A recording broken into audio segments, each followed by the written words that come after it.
all malice, all deceit, hypocrisy, envy, and all evil speaking.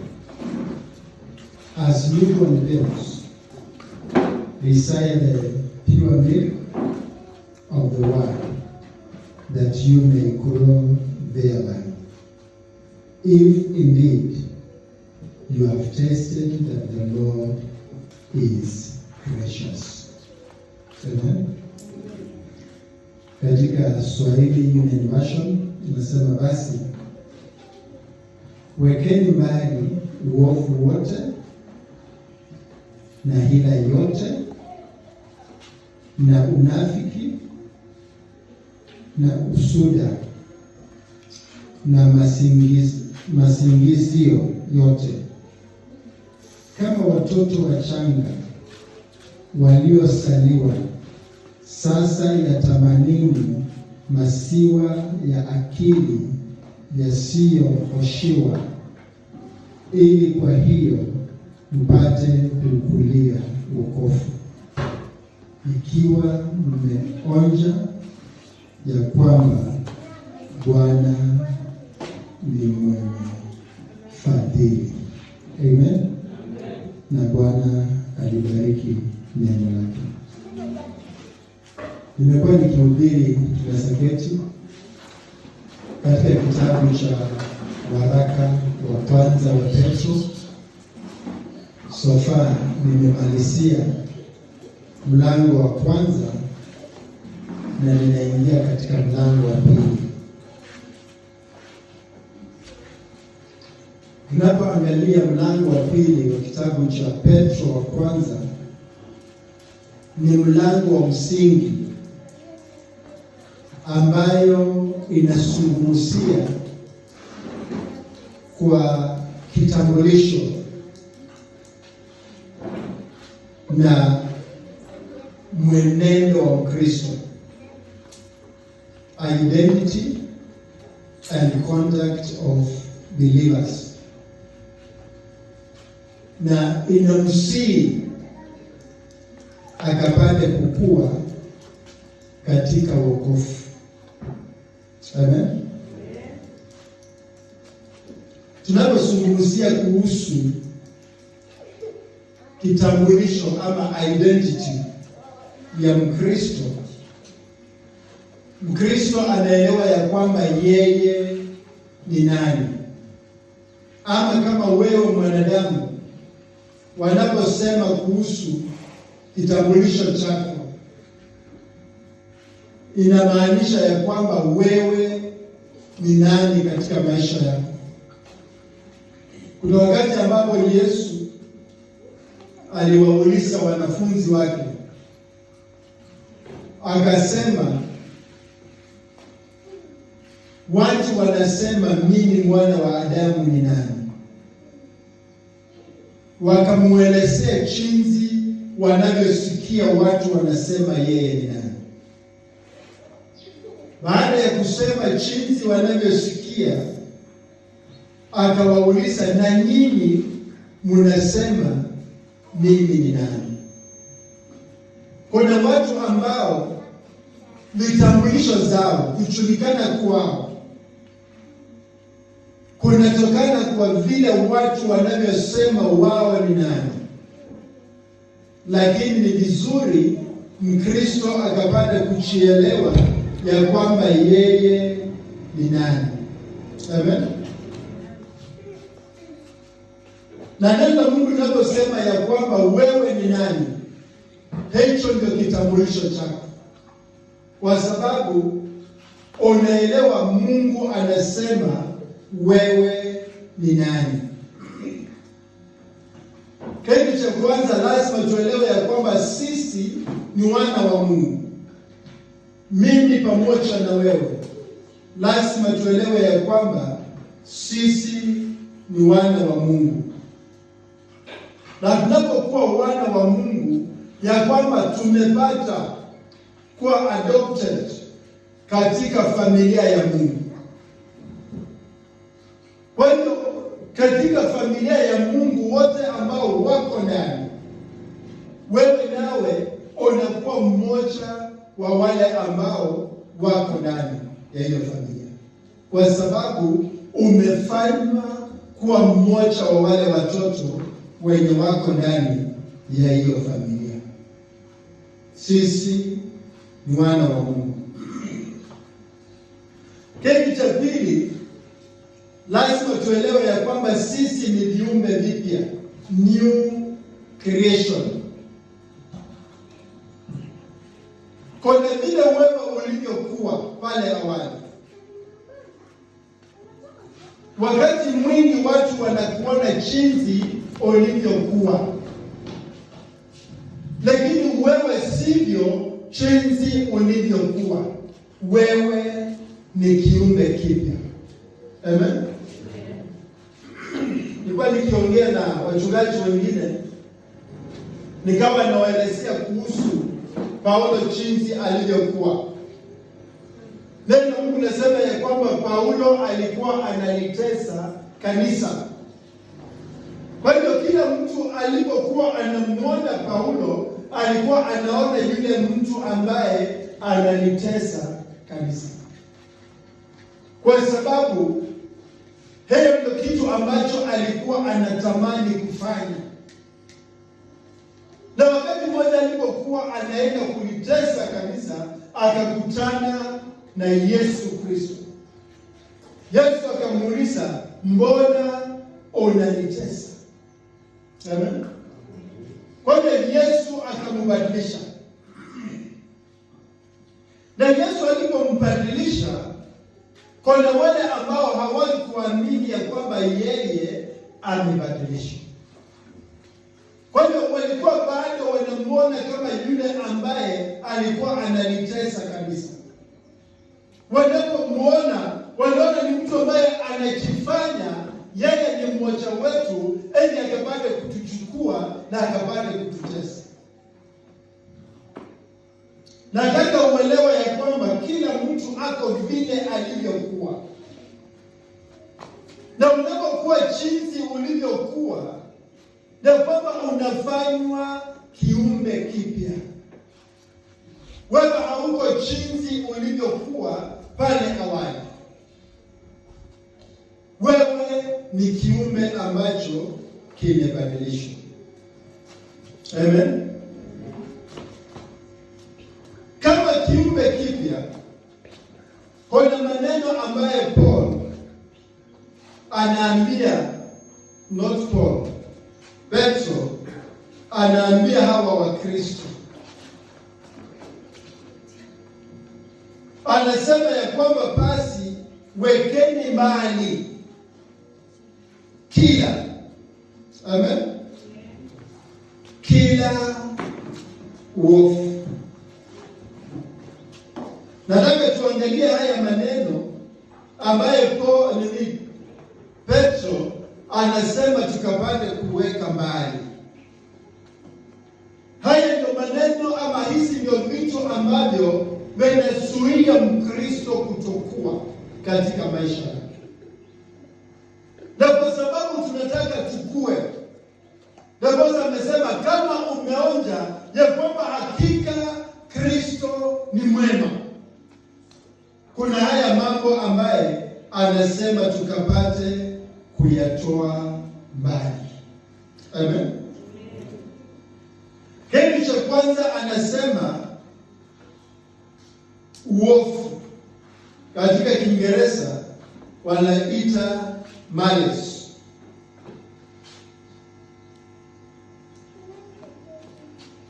Malice ama uovu is a deliberate desire to harm others, seek revenge, or take pleasure in someone else's misfortune. Kwa hiyo anaposema ya kwamba ondoa uovu, maana ya uovu ya kwamba wewe unafurahia kuwaudhi watu wengine. katika maisha yako unafurahia kuwaumiza watu wengine. Mtu anapolia, mtu anaposema ya kwamba kuna yale mambo ambayo anapitia ndani, hiyo ndio furaha yake, kuwaudhi watu wengine. Huo ndio Biblia inasema kuhusu uovu. Unafurahia wakati mtu mwingine ameumia katika maisha yake.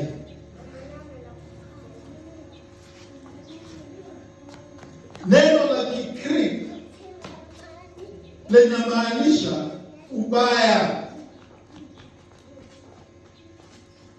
na kwamba wewe una hiyo nia mbaya ambayo inaharibu watu wengine. Na bado kuna Wakristo ambao wanakuwa na nia kama hiyo katika maisha yao. Wakati mtu mwingine ameumia, wakati mtu mwingine analia, wakati unakuta kwamba kuna yale masaibu ambayo mtu anapitia ndani, hiyo ndio furaha yako katika maisha. Kwa hiyo Mungu anasema ya kwamba tukapate kuyaondoa katika maisha yetu uovu wote. Amen. Ndio unafurahia mtu akiwa anaumia katika maisha yake. Kwa mfano wa uovu katika Biblia ambaye nataka tukapate kuangalia. Na angalia katika kitabu cha Mwanzo mlango wa 4 na mstari wa 8.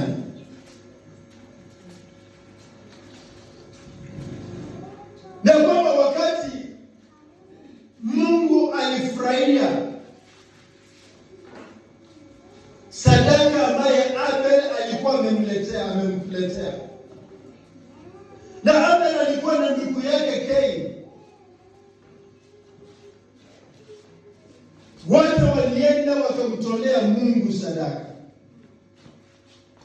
Lakini ikawa ni kwamba Mungu amefurahia sadaka ya Abel na sio sadaka ya Kain.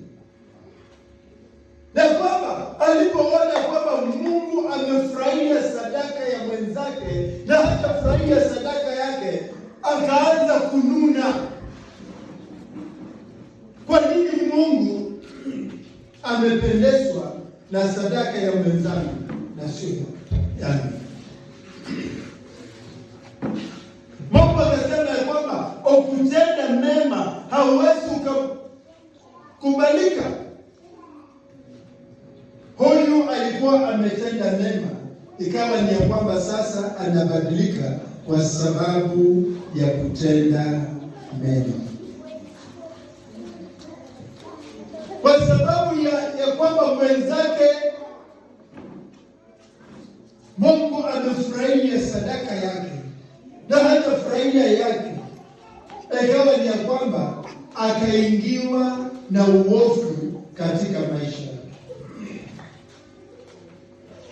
Nataka tuelewe wakati Mungu anasema tukapata kutoa uovu wote, na mambo ambayo sote tunapitia ndani katika maisha yetu. Kwa sababu mtu ameona mwenzake amefurahishwa, mwenzake amekuwa vyema na yeye hachakuwa vyema, inakuwa ya kwamba anakuwa na uovu dhidi yake. Nakumbuka mkangu akiniambia wakati mmoja, vile mtu alinielezea, akamwambia huyu ndugu yako anaweza hata kukuua. Kwa sababu walipokuwa wanaongea, ikawa ndugu yake anaambia huyu mtu mwenye alikuwa anamuelezea, hadi huyu alisaliwa na nani mwenye mimi sikusaliwa na yeye. Kwa sababu anaona mwenzake anafanikiwa katika maisha. Haya ndio watu wengi wanapitia ndani, hata Wakristo, ya kwamba unapoona mwenzako amefanikiwa katika maisha, wewe hutafanikiwa katika maisha, unaanza kumwonea uovu katika maisha. Haya ndio mambo Petro anasema ya kwamba tukapata kuyaondoa. Amen. Ndio furahia mwenzako anapokuwa na uzuri wowote, kwa sababu na wewe utakuwa. Katika kitabu cha Esta mlango wa 3 tunaona tena mfano wa mtu mwingine ambaye alikuwa na uovu katika maisha yake. Kwa huyu mtu ambaye alikuwa anaitwa Haman. Haman alipoona ya kwamba Mordekai anapendwa, na kazi ambayo Mordekai alikuwa anafanya na kazi ambayo Haman alikuwa anafanya hazikuwa zinatoshana. Huyu alikuwa tu watchman, lakini kwa sababu anafanya kazi yake vizuri, anapendeza, ikawa mfalme anampenda. Lakini Haman akaona ya kwamba huyu anaweza kuwa ndio chukizo ya maisha yake. Ikawa anapopita anataka ainamiwe, na huyu naye anapoona anapita hamuinamii, kwa sababu hajafundishwa kuwainamia watu. Kwa sababu ya uovu ndani ya moyo wake, akaamua ya kwamba aende aambie mfalme mambo ya uongo, ili mfalme afanye huyu mtu auawe. Amen. Nataka uone kwamba unapokuwa na uovu katika maisha yako, ule uovu unaweza kukurudia. Haman akiwa na uovu katika maisha yake, anataka amwangamize Mordekai. Ikawa ya kwamba sasa anapanga Mordekai afu, na mfalme akamruhusu, nenda uwaue. Akatengeneza mpaka hata msalaba ambaye atamsulubisha na mweke kule juu. Watu hao wanapita wakiona ya kwamba Mordekai ndio yule. Biblia inasema ya kwamba anayechimba shimo hutumbukia ndani mwenyewe. Nataka uelewe ya kwamba unapokuwa na uovu, wa uovu utakumeza wewe mwenyewe. Ndio posa neno la Mungu linasema tukapate kuondoa uovu wote. Haman alipotengeneza msalaba wenye atamsulubisha, ikawa Mungu amebadilisha maneno. Mfalme mwenye alikuwa amesema hao wakapate kuuawa, naye akasema sasa siwezi nikapindua kile ambacho nishasema, lakini nataka niseme na nyinyi mjitetee. Kwa hiyo walipokuwa wanajitetea, wao walikuwa wanatetewa na Mungu, hawako wanajitetea wao wenyewe. Nataka uelewe, kuna wale ambao wanatetewa na Mungu, na unapowafanyia maovu, ule uovu unakurudia. Haman akanyongwa, akasulubishwa kwa ule msalaba ambaye alikuwa ameteswa. Kwa hiyo neno la Mungu linasema ya kwamba tuondoe kila uovu. Neno la pili ambalo Petro anasema ya kwamba tukapate kuondoa, katika Kiswahili inaitwa hila, na kwa Kiingereza deceit. Deceit ni neno ambalo linatumika kwa mvuvi. Wakati mvuvi anapokuwa na huku yake, anaenda kufua samaki, kuna kitu ambacho anaweka ndani. kwa ndoano yake. Ili ya kwamba samaki inapoona hiyo ndoano, haioni ndoano, lakini inaona kama ni nyama ameweka ndani. Kwa hiyo samaki inakimbilia nyama, na inapokimbilia nyama, ndani ya hiyo nyama kuna huku ndoano inamnyonga hapa na mvuvi anatoa.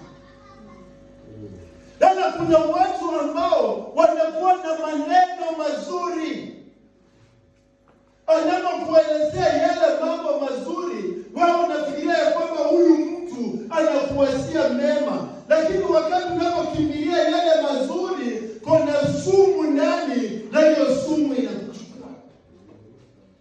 Kwa hiyo hilo ndio neno ambalo neno la Mungu linatumia linaposema hila. Na kwamba kuna yule ambaye anatumia uongo, lakini hauwezi ukaona ule uongo, wewe unaona ule uzuri, na kumbe ndani yake kuna uongo. Kuna watu wengi ambao walikuwa na hila katika maisha yao.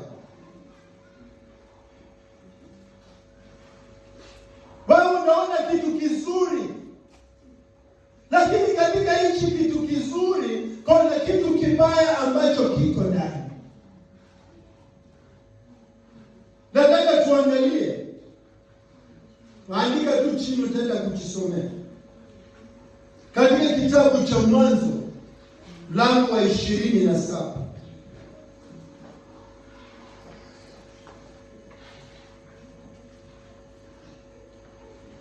Tunaona hapa tulikuwa na wandugu wawili, Jacob na Esau. Ikawa ni kwamba Isaac anataka kumbariki mtoto wake Esau. Na wakati anapotaka kumbariki mtoto wake Esau, akamwambia, nataka uende utengeneze nyama vile unavyopenda kunitengenezea, kwa sababu nataka nile, nifurahie, nikubariki. Wakati mama alisikia ya kwamba mtoto wake mwenye hapendi anataka kubarikiwa, kama kuna yule mtoto mwenye mama anapenda, Yakobo, akamwambia Yakobo, nenda utengeneze, nenda uchinje mbuzi ama kama ni kondoo, na ulete nimtengenezee baba yako jinsi anavyopenda. Kwa hiyo huyo akaenda akachinja hiyo kondoo, akaletea mama yake. Mama yake akaitengeneza jinsi Esau hutengeneza, kwa sababu Esau anapotengeneza baba anafurahia. Wakati alipokuwa ametengeneza hivyo, akawa anataka ampelekee baba yake, ikawa kuna shida hapo. Esau alikuwa ni mtu ambaye ana nywele nyingi kwa mwili. Yakobo naye alikuwa ni mtu mwenye hana nywele nyingi kwa mwili. Kwanza nauliza mama yake, natafanya namna gani?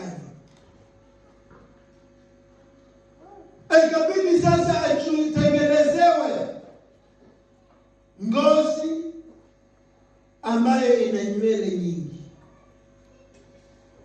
ili ya kwamba baba anapomkusa anajua ya kwamba hakika huyu ni mtoto wangu.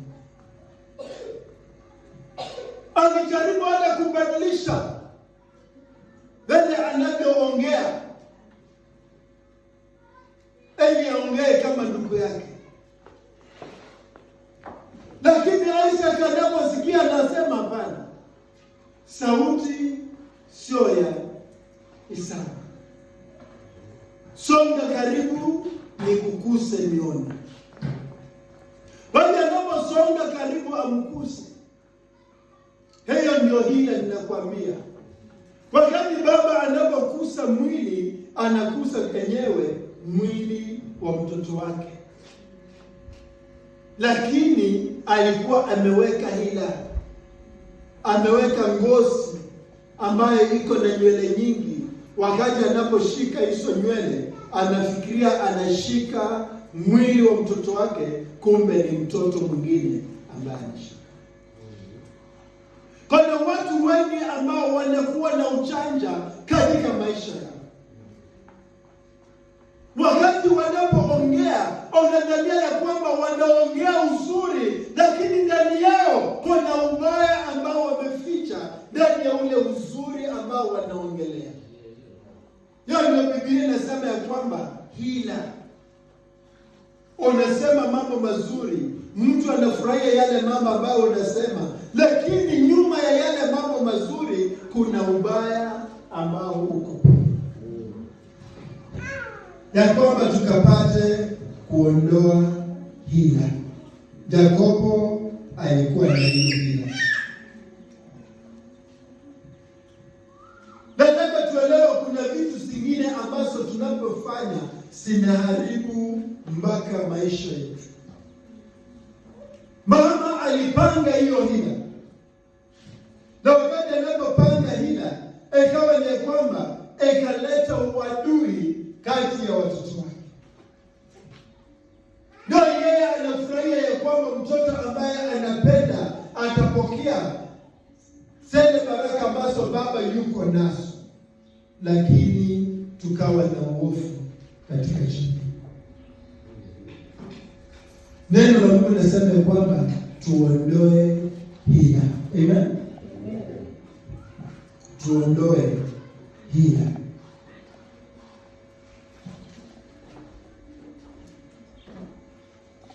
Kwa mfano wa pili kuhusu hila, ambaye ndugu wa Yusufu walikuwa naye. Soma katika kitabu cha Mwanzo mlango wa 37 kuanzia mstari wa kwanza hadi mstari wa 31 hadi mstari wa 35. Hawa kwa sababu walikuwa na wivu, wakaamua kumuuza ndugu yao. Na wanapomuuza ndugu yao, hawajui ya kwamba kuna mabaya ambaye hata wanafanya kinyume cha baba yao. Neno la Mungu linasema tukapate kuondoa hila. Amen. Kitu cha tatu ambacho neno la Mungu linasema tuondoe ni unafiki. Hypocrisy.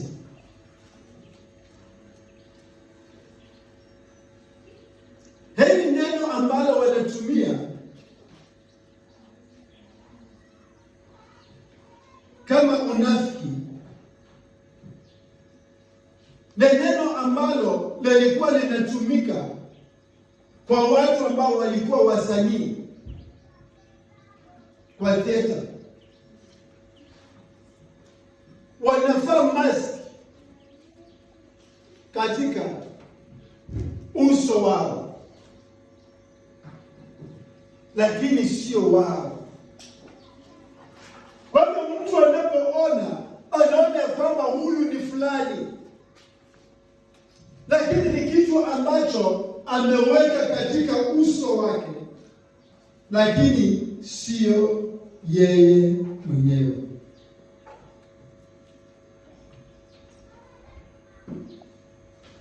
Vilevile katika Ukristo kuna watu ambao wanavaa mask. Kwa hiyo mtu anapomwona anadhania ya kwamba ni huyo, lakini ndani yake sio yeye.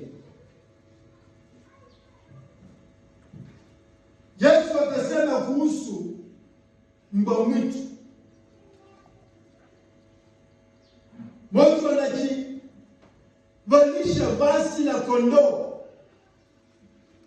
lakini yeye sio kondoo. Kondoo wanaona kwamba kuna huyo mtu ambaye wanaona huyo kondoo, lakini ni mbwa mwitu. Kuna wakati ambapo mtu alinitumia kapicha fulani, wale wesi wengine wanajifanya wanavaa nguo, wanapolala pale unafikiria ya kwamba ni ng'ombe. Wale mtu anapopita anadhania ng'ombe ni iko pale, na anaposimama anakuta ni mwanadamu. Na anakutaka hivi. Hiyo ndio Biblia inasema kuhusu unafiki.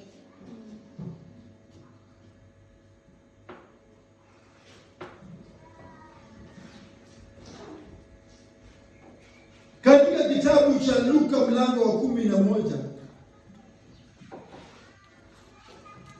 Yesu akasema kuhusu Mafarisayo. Mafarisayo ndio mfano mzuri ya wale manafiki ambayo Yesu alisungumzia.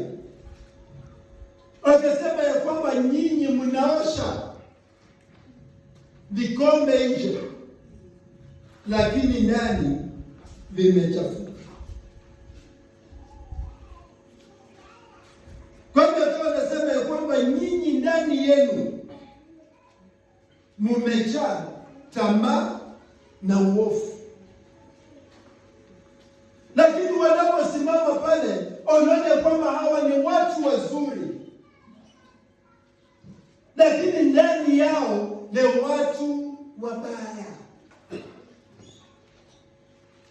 Unafiki ndio Biblia inasema ya kwamba tukapate kuondoa.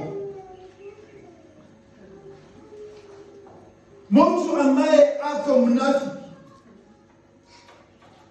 anakuwa na vitu vifuatavyo ambavyo unasaona ya kwamba huyu mtu ni mnafiki. Kitu cha kwanza, huyu mtu chochote ambacho anasema akiandamani, katika Kiingereza anasema inconsistency. Wewe unasema hii lakini unafanya hii. Unapoona mtu kile ambacho anasema na kile ambacho anatenda hakiandamani, unakuta kwamba huyo mtu ni nafiki. Unasema kitu hiki lakini unatenda kitu hiki. Matendo yako hayaandamani na mwenendo wako. Watu ambao wanakuwa na ile ambao wanasema double standards.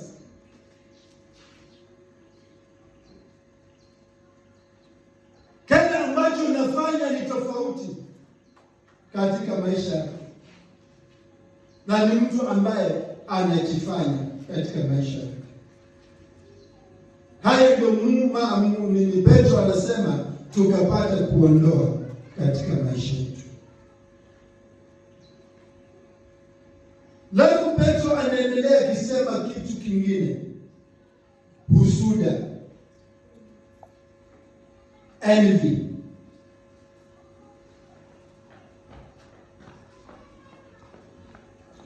Mtu ambaye ana husuda ama envy, na kama wewe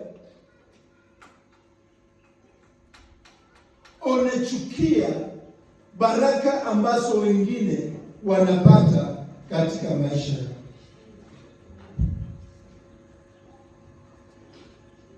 Wakati unapoona kwamba mtu mwingine amebarikiwa, wewe unaona vibaya. Katika Bible study, mchungaji alitupatia mfano wa huyu mfalme ambaye alikuwa anaitwa Saul. Wanapoona Saul alikuwa na maadui, na wakati wale maadui wanapigana na yeye wanamshinda, hata jeshi ambalo alikuwa nalo na kama limeokopa haliwezi kupigana na maadui wao, kwa sababu maadui wao wana nguvu kuliko wao.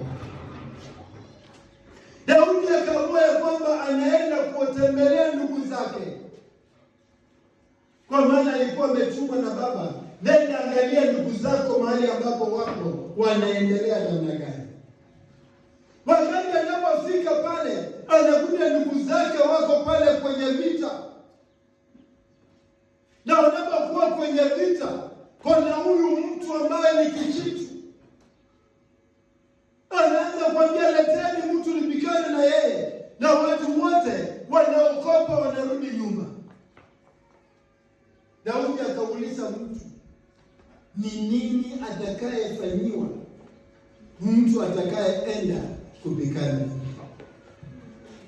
Amen. So akaambiwa basi kuna yule mtu ambaye yuko tayari kupigana na adui wako. Kasema mlete hapa. Wakati anapopelekwa pale, Sauli anaona kijana pale, anashangaa huyu kijana atapigana kweli na huyu kitu. Lakini Daudi anamwambia, mimi nilikuwa nachunga mifuko za baba yangu. Simba alipokuja nilimrarua kwa mikono yangu.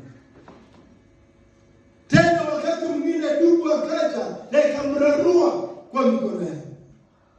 Mungu aliyenipa ushindi dhidi ya simba na dubu atanipa ushindi kwa huyu Mfilisti ambaye hatatahiriwa.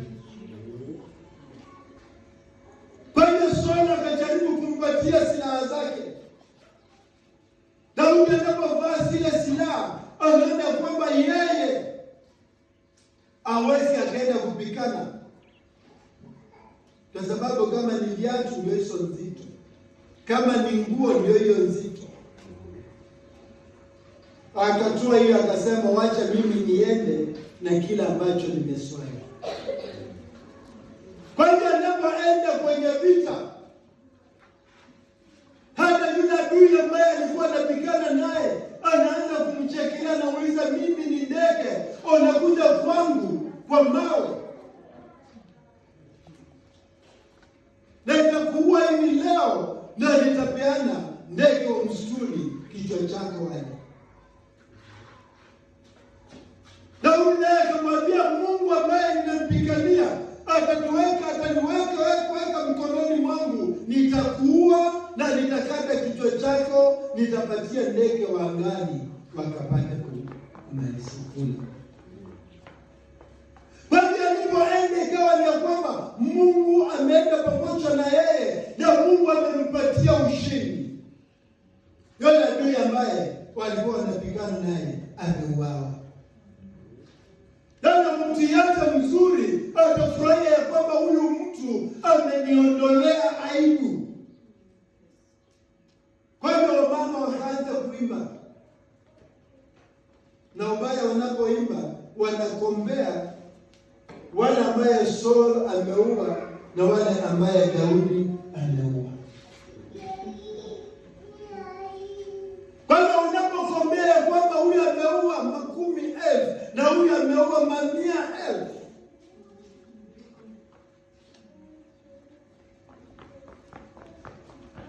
husuda ikaingia ndani ya moyo wake.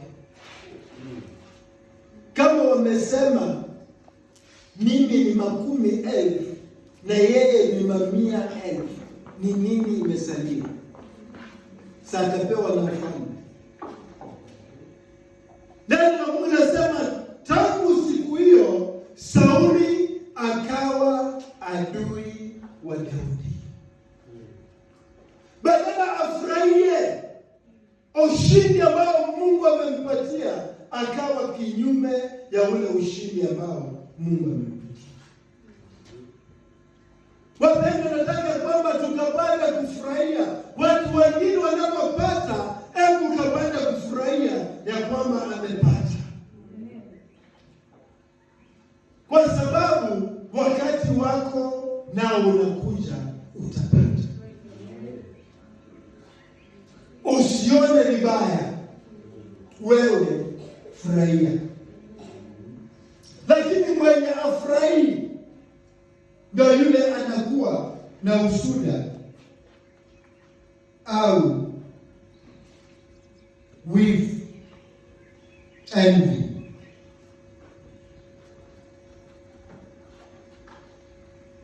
Kitu cha mwisho ambacho Petro anatuambia tukapate kuondoa, anasema masingizio, slander.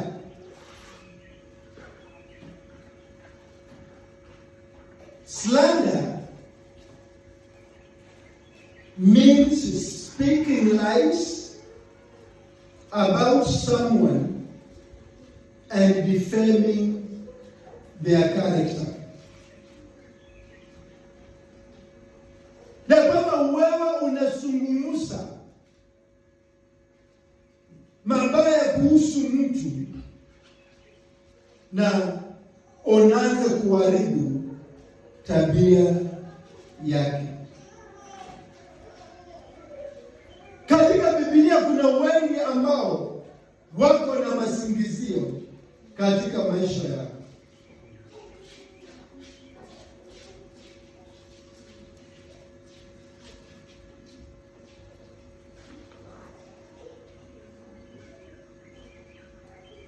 Nataka nipeane mifano miwili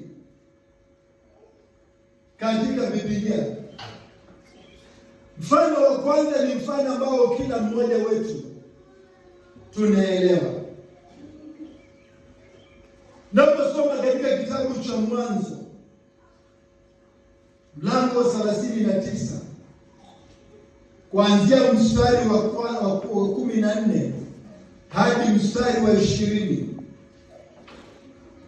Kuna huyu mama ambaye alikuwa ni mke wa Potifa, kwa sababu alikuwa amemtamani Yusufu, na ikawa ya kwamba Yusufu aweze akakubali na mambo yake.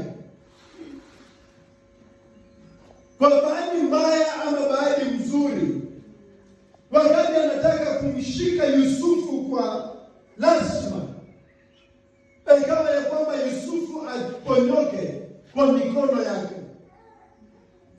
Kwa bahati mbaya akawacha nguo yake, mama akabaki na nguo. Kwa hiyo wakati amebaki na hiyo nguo, akawa ya kwamba atumie hiyo nguo, akapata kuongea ubaya wa Yusufu mbele ya Potifa, na akitumia nguo kama thibitisho. Hayo kijana mwenye umeleta kwa hii nyumba alitaka kulala na mimi kwa lazima, lakini kwa sababu nilimshinda nguvu akatoroka, lakini nikabaki na nguo yake. Na naelewa ya kwamba yale ambayo anasema ni uongo. Na kuna wale watu ambao wanawasingizia watu maneno, na wanapowasingizia watu maneno, inakuwa ni ya kwamba hao watu wanateseka kwa sababu ya yale mambo ambayo wamesingiziwa. Tabia zao zinaharibiwa kwa sababu wamesingiziwa. Na unakuta wengi ambao wanafanya hiyo, hata ni Wakristo, wanafanya hayo mambo. Na kwanza Petro anasema, ondoeni masingizio yote katika vinywa zenu. Amen. Joseph alishikwa, akafungwa kwa sababu ya kusingiziwa. Na kuna wengi ambao wanawasingizia watu katika maisha yao. Haya ndio mambo ambayo Mungu anasema tukapate kuyaondoa katika maisha yetu. Amen. Mfano ambao nataka kusema wa pili ni mfano ambao wengi wetu hatuufahamu katika Biblia. Napoangalia katika kitabu cha Samueli wa pili mlango wa 16 kuanzia mstari wa kwanza hadi mstari wa 4. Na tena uangalie katika hicho kitabu cha Samueli wa pili mlango wa 19 kuanzia mstari wa 24 hadi mstari wa 27. Kwa mtu hapa ambaye anaitwa Ziba. Ziba alikuwa ni mfanyikazi wa mjukuu wa Sauli ambaye alikuwa anaitwa Mefibosheth. Kwa sababu Daudi alikuwa anapenda, tuliona katika Bible study, Saul akaambia David, naona wewe utakuwa mfalme. Na kwa sababu wewe utakuwa mfalme, naomba ya kwamba ukiwa mfalme usimalize uzao wangu wote. Daudi naye akasema ndio, ninaapa sitamaliza uzao wako. Ikawa ni kwamba Saul na jamii yake wakauawa kwenye vita. Lakini akabaki huyu mjukuu wa Sauli ambaye alikuwa ni kiwete. Hata anapokuwa kiwete, kwa sababu yeye alikuwa amesaliwa katika jamii ya uongozi, ikawa bado anakuwa treated kama kiongozi. Kwa hiyo huyu Ziba akawa ni mfanyikazi wake. Anapokuwa mfanyikazi wake, akaona kwamba Daudi anapenda huyu kijana Mefibosheth. Ziba akaenda kwa Daudi akamwambia, nimesikia huyu akipanga vile atakavyobadilisha serikali yake, ili kwamba aweke uadui kwa huyu mjukuu wa Sauli na Daudi. Na ingawa tukawa na uadui kwa muda, mbali ikachukua muda mrefu Daudi asimpatie haki yake ambaye alikuwa anastahili kuwa nayo, kwa sababu mtu amemsingizia. Haya ni mambo ambayo Wakristo wengi wanafanya, wanawasingizia watu wengine. Na unakuta hao watu wengine wanaumia, sio kwa sababu wamefanya makosa yoyote, lakini kwa sababu mtu ameona huyu mtu atafanikiwa, kwa hiyo wacha nimsingizie ili akapata kuumia. Na wengi wanaumia katika maisha yao kwa sababu hiyo. Neno la Mungu linasema tukapate kuondoa. Lakini cha ajabu tunapoangalia ya kwamba wakati Petro anazungumzia, anasema mara nyingi, wakati unapoona kwamba Mungu amesema kitu mara nyingi, inamaanisha kwamba hicho kitu ni cha maana. Nataka nimalizie tena nikisema au nikisoma yale mambo ambayo Petro anatuambia. Wekeni mbali uovu na hila yote. Nataka tuangalie vile anasema yote. Na unafiki na usuda na masingizio yote. Katika Kiingereza yote ametumia mara 3. Swahili anatumia mara 2. Lay aside all malice, all deceit, hypocrisy, envy, and all evil speaking, ya kwamba tukapate kuyatoa mbali. Tunayatoa yote kwa nini?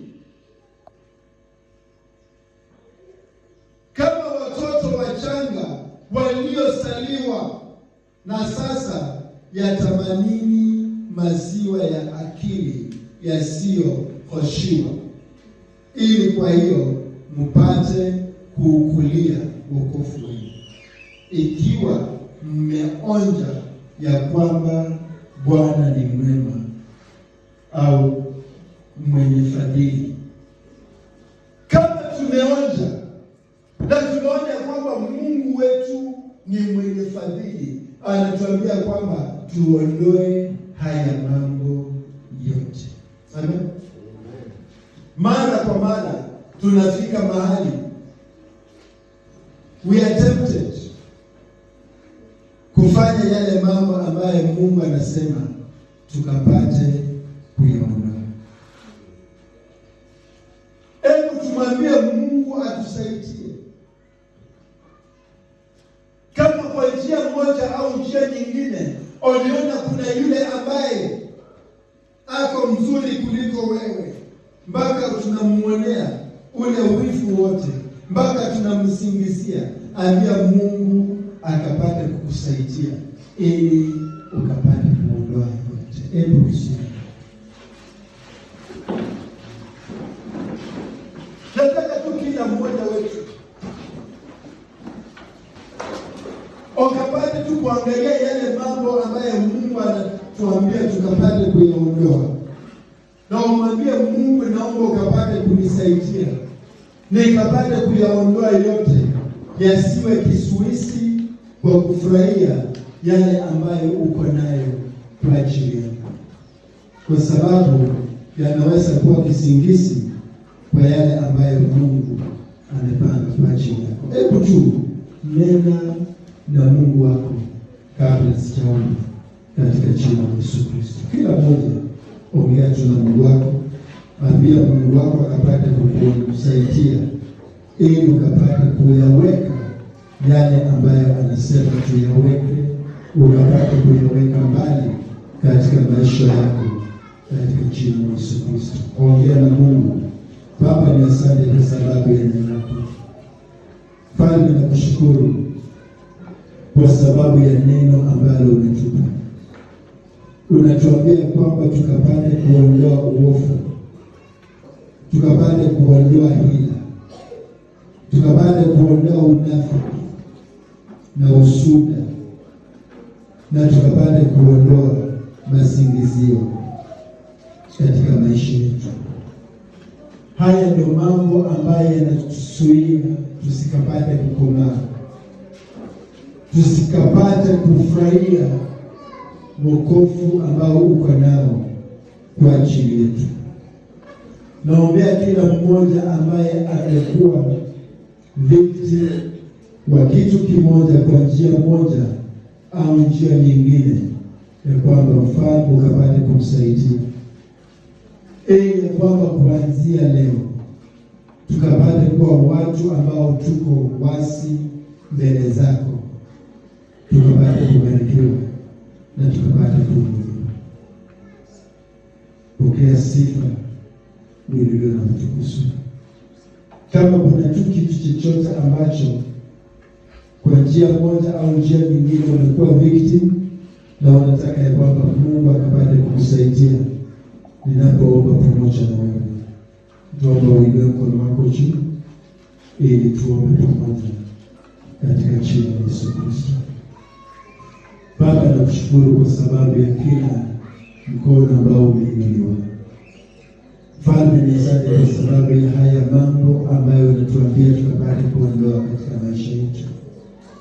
mambo ambayo yanasuia tusikakomae katika maisha yetu.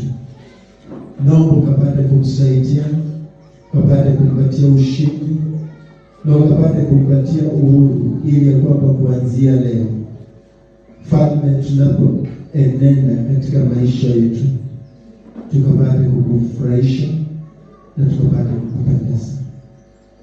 Wakati mwingine tunakasirika kwa sababu tunaona wengine wamebarikiwa nasi tutabarikiwa, lakini kitu ambacho tunaelewa ni kwamba una mipango mizuri juu ya kila jambo letu. Unafiki ambao tunakuwa nao kwa sababu ya wale ambao wanaendelea, naomba ya kwamba ukatupatie upendo, ili ya kwamba tufurahie kuendelea kwa sababu nasi utatuendelesha. Hebu kapate kukutana na kila hitaji na kila mmoja wetu, yote ukaitende kwa utukufu wa jina lako, ili ya kwamba tukapate kuwa huru mbele zako. Kwa jina la Yesu Kristo tunaomba tukiamini. Amen. Bwana